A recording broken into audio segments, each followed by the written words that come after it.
Welcome to the Intelligent Business Show, a podcast from Aberdeen discussing the latest trends to keep you and your business at the top of your class.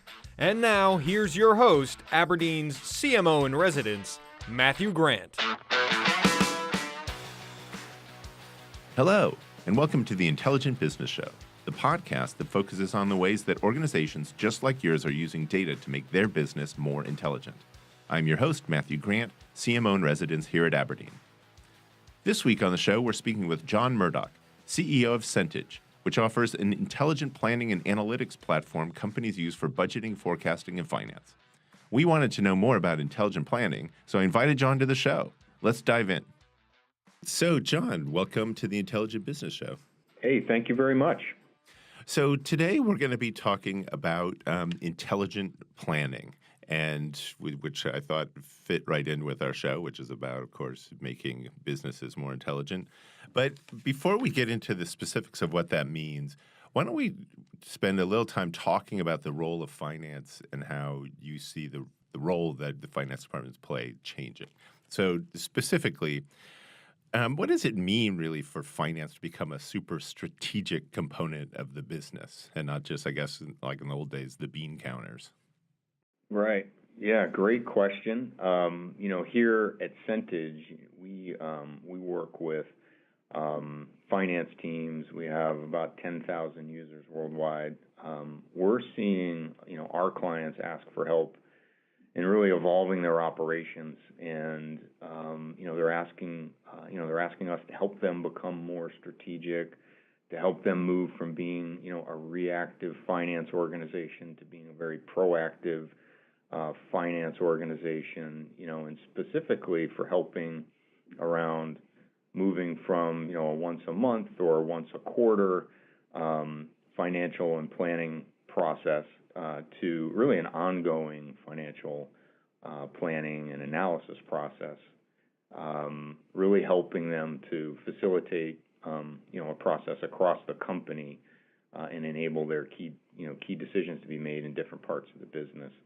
And for our clients, really kind of ahead of, they're looking to kind of get ahead of the curve and get ahead of it being an urgent need for a decision to be made, helping them to identify decisions that they can make in their business to take advantage of opportunities, to continue to invest in places where, the business is working well, maybe pull back in parts of the business where maybe they're underperforming, and be as proactive as possible. And for them to do that, it really, does require them to be very proactive and to be out in front of the business. And so, we're seeing, really that back office finance team really move to the front of the house and become kind of a front office finance team. Yeah. So actually, you're getting me to think about this probably for the first time ever, since I don't really come from the finance world.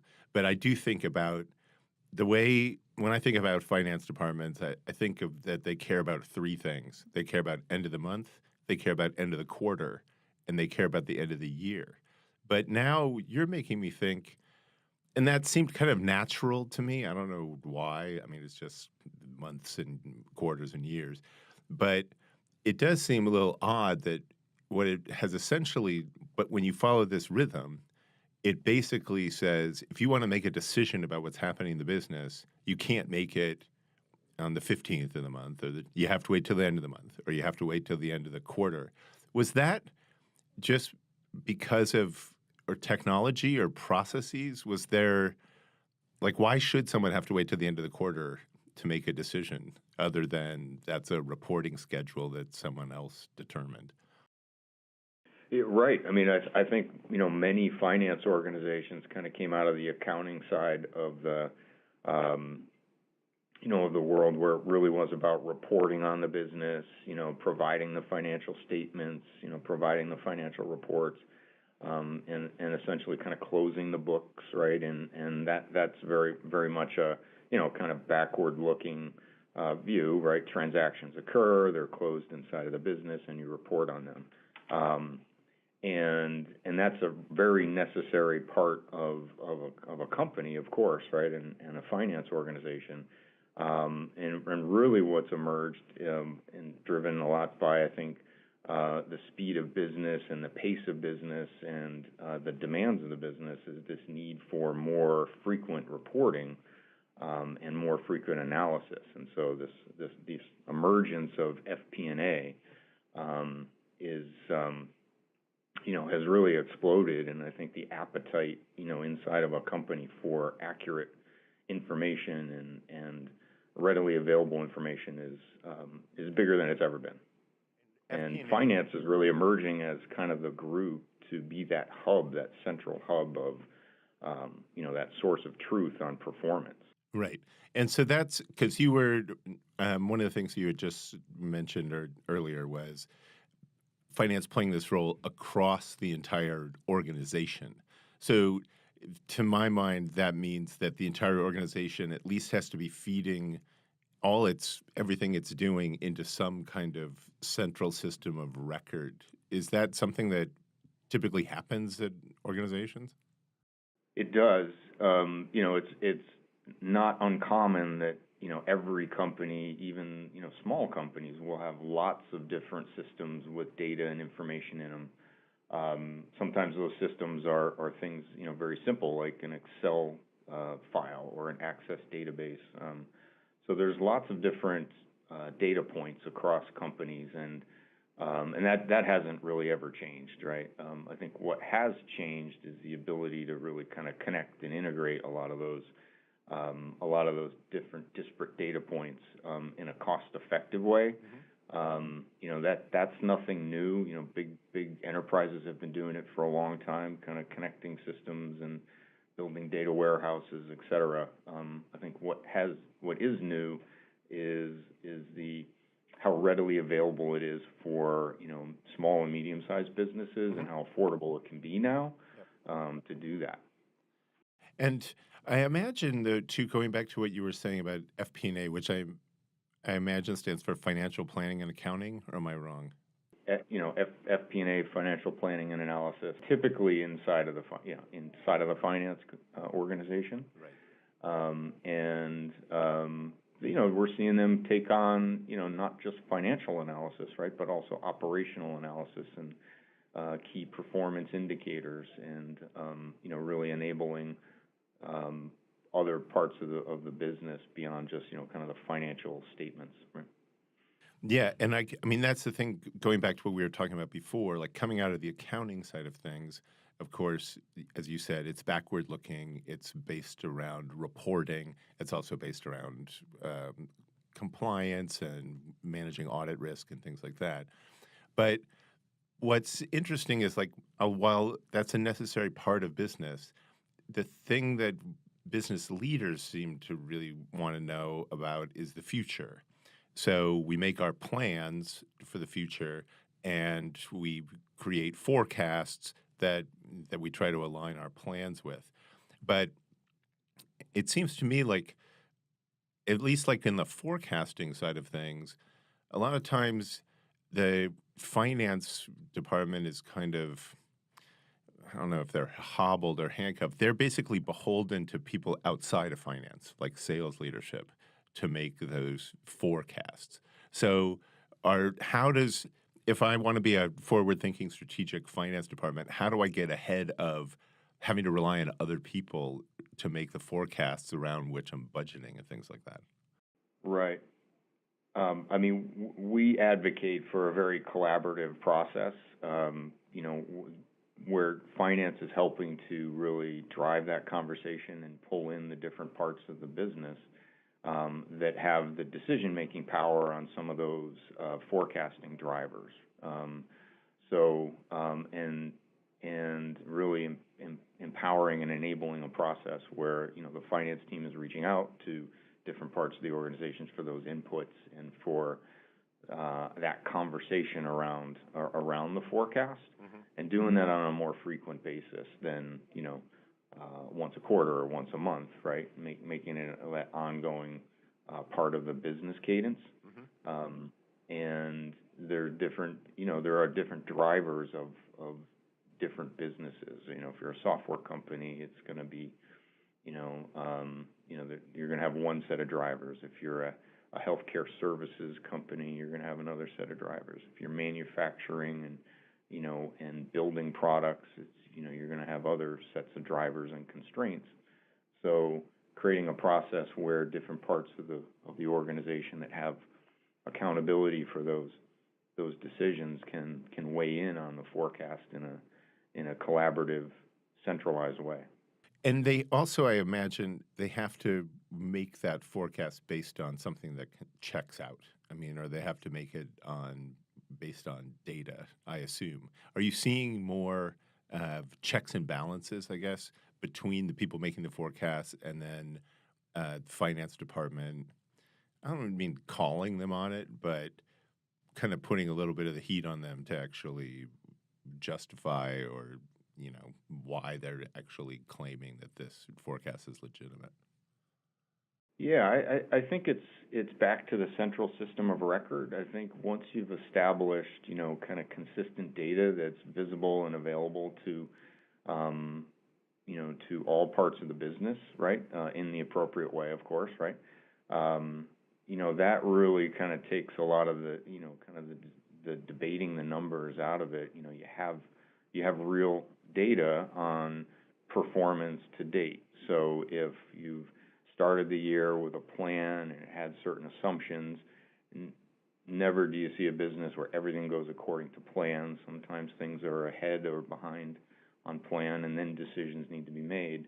Having that central system of record on performance against plan and budgets and assumptions is super important for really facilitating the conversation, right? Yeah. Inside of the business, we just closed the month of February as an example. We're heading into March, and many companies are now looking at, okay, we're 2 months into the calendar year. Let's see how we performed against our assumptions and adjust. And then making those decisions early in the year will help them be very proactive in spotting opportunities and spotting risks. Right. So part of, I imagine, intelligent planning is having it be an ongoing thing. So it's not like a set it and forget it sort of approach. So when you're describing intelligent planning to people, how would you characterize it? Like, what are the essential components if my organization wants to become intelligent around the planning process? One thing is the central system of record, of course. What else goes into that? Yeah, so for us, intelligent planning is really about helping our finance leaders, right, make faster, more confident decisions. And, we do that by facilitating a process, an intelligent process, like what we just discussed, right, in terms of having a central system of record, having all of the key stakeholders that have decision authority, having access to the same information, and facilitating a conversation that's driven by data, right? So you can drive an intelligent, the most intelligent and the best decisions for your organization. For us, intelligent planning is also about the software and the technology helping to drive more intelligent decisions. So integrating that information into a central repository, automatically, calculating different, financial reports and drivers and assumptions, alerting the organization on potential risks, streamlining their ability to track performance to plan or to budget. So having the software and the technology really automate some of what used to require a lot of people and a lot of time. That for us is an intelligent planning process. And then there's that technology layer around the financial logic and the financial forecasts and rolling forward performance of the organization to see what that may look like, and then adjusting scenarios within our platform. So on the one hand, when we're automating and things like that, you define the process, you automate it, now that software can take over. But in terms of this kind of modeling and applying, as you said, financial logic to what you're seeing, is that something companies can just trust the technology to take care of, or is it actually, do you need some kind of expertise that's actually helping the machine know what to do? So for Centage, I mean, we work with small and medium-sized businesses, predominantly, and that can be companies, up to several hundred million in revenue. So they can be very large businesses, very complex businesses. But what we help them do is really automate the financial assumptions of their business model. So if you think about revenue recognition or cash flow assumptions inside of their business model, they're going to lay down plans inside of their financial plan. They're going to sell so many units, they're going to ship so many products. Those products have a cost, and they're going to have accounts payable and accounts receivable. All of those kind of financial assumptions that impact ultimately kind of the financial statements of the organization around revenue recognition and their income statement, balance sheet, and cash flow. All of that for us is automated, so that the finance team doesn't have to worry about have we put in the right revenue recognition assumptions. Right. They're really focused on have we put in the right inputs into the drivers of our business model. And so we help kind of elevate the conversation to really that business level, right, where we're helping them think about whether it's again units that that they're shipping or services that they're delivering by product line, by service category, accounts receivable assumptions. All of what we're doing is that underlying financial logic. So when they get to the financial statements, they have a high level of confidence. So with Centage and Planning Maestro, they're really it's a kind of a one-time setup of their financial rules and assumptions of their business, which is very easy. Yep. And it's really about using the software to really make those planning decisions. And we've taken care of a lot of the the heavy lifting on the financial projections and the calculations underneath. Yeah, and it's got me thinking about. So yes, it's all this stuff seems really complex, but the goal here is to give the people who need it access to the information they need in order to make decisions, as you said before, faster. And you also talked about like real time. So I am curious about kind of what the status of real time is in this world. Like, I mean, so in the past, like as we talked about at the top, and a very accounting based approach, I kind of have to wait till the end of the month before I decide what happened in the month. I'm wondering how close. I imagine there's still always some amount of lag. A lot of times, also just little things like having receivables being 30 days or 60 days or something, that also adds some variability time-wise into just things happening. So I'm just curious, like when we talk about this ideal of real-time decision-making, how close to real-time do you see your customers getting in terms of the decisions they make? Yeah, I think there is definitely, I would say, close to real time. Right. If you think about decision making, right, very few businesses are making decisions every hour. Exactly. Right, on strategic decisions. Right.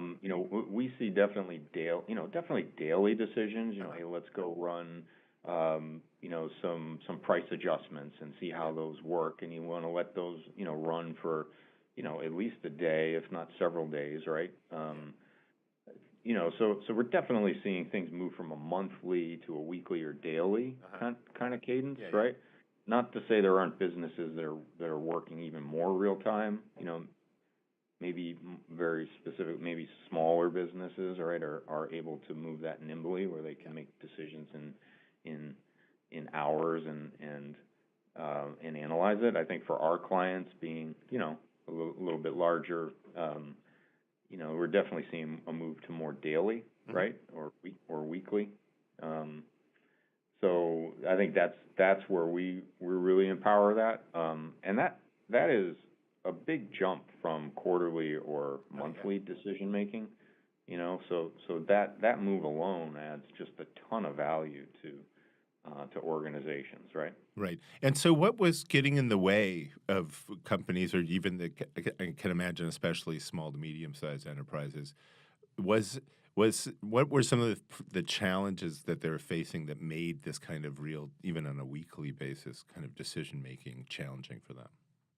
Yeah, I think it really kind of boils down to, the technology that has emerged. What you can do now with technology has really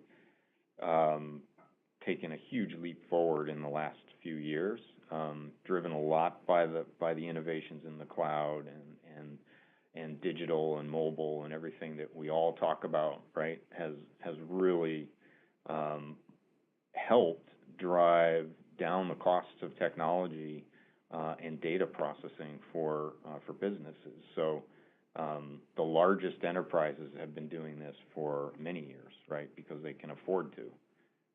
Now, with the costs coming down and technology being more available, the smaller businesses are being able to tap into the ability to move quickly, right? With a lot of the data processing and a lot of the process work that we talked about. So the economies of scale have come down. It's the cloud has really made it very affordable for companies to connect all of their different data and build these processes that are more real time, and they can move a lot faster. And because of the automation, they can do that with technology versus having to hire a team of analysts or a lot of people to manage a process. Right. That actually raises another question I had for me. So, on the one hand, when you have these powerful tools, it does allow you to, let's face it, save money on kind of staffing resources because this stuff can now be built in. But I can also imagine that there's an organizational impact when you can make decisions more quickly. And so I'm just wondering what you've also seen in your experience with what are the sort of organizational challenges that companies have once they begin adopting this kind of technology and try to start moving into an ongoing front office finance, intelligent planning sort of approach? Right. Yeah. I would say we're a technology company, and I would say technology is the last consideration for making that change, for sure. Before you even get to the point of adopting the technology, you really need to drive the change management, starting with leadership. So embracing the need that this is important for the company for our company to move more in a consistent way and in a more transparent way and in a faster way. So it has to start at the top. And by the top, I don't mean, always the CEO or the C-suite. You just have to find those key parts of the organization that are going to be part of the process, and they need to be champions for change. And get out in front of the company and say this is important. And then you need to build a process and a rhythm to your business where your company is open to making decisions and testing on a more iterative basis. It's not a set it and forget it type of culture where you set the business budget and then you come back at the end of the year and you see how you did. You'll in a more frequent decision making culture, you'll get some decisions right and some decisions wrong, but in the end you're going to be better off, right? Right. So creating that process where it's more open and more transparent, and you're looking at data more often and running scenarios and well, what if we did this or what if we did that, and fostering that conversation is super important. And that's a process, and that's communication, and that's leadership.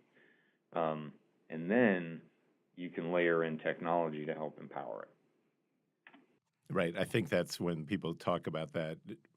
the classic trio of people, process, technology. There's a reason technology is always at the very end of it, because automating bad processes, creating a real-time decision making when the organization's not agile enough to actually act on decisions made in anywhere near real time. Those are the problems you've got to solve right up front. So what I like about what you were just saying too, and I think it did really emphasize this need for open-mindedness and a willingness to be first of all, kind of scientific in your approach to things, like you said, kind of testing and experimentation, cultivating a culture where that kind of experimentation is encouraged, where people, because if you're making a lot of decisions, you're making more decisions, you're making them more quickly, things can kind of go awry, so people can't really be punished for having made a bad decision. It's just more about, again, agility. What did we learn from this? How can we move forward? I'm just curious here as we wrap things up, if you have any interesting stories about things that, your clients have been able to do once they've implemented this sort of intelligent planning process. Yeah, I think they become. You just nailed it. I think I couldn't have said it better. I think that agile process, and you see this in other parts of the business. We're a software organization, so we use agile in our engineering development process, and what that means is that you're releasing software on a more frequent basis, and smaller decisions are being made along the way. And what you accomplish by that is you actually end up moving faster, because you don't have these big bang releases, you don't have these big bang decisions being made throughout the year, and so you can adjust more quickly, and that helps you move faster. And I think that's what, if you take that agile engineering approach and then you apply it over to the finance, that's really what what we see with our clients, right? Is that they're becoming much more agile in their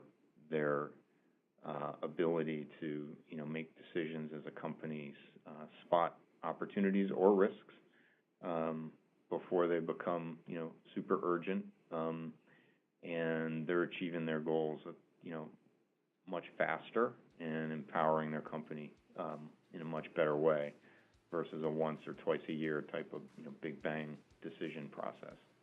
So we're really just seeing kind of that speed of decision making, and that confidence in their decisions just really goes up because you're doing it more often. All right, and I think that's a good spot for us to end. So, John, I really wanted to thank you once again for taking the time to join us here on the Intelligent Business Show.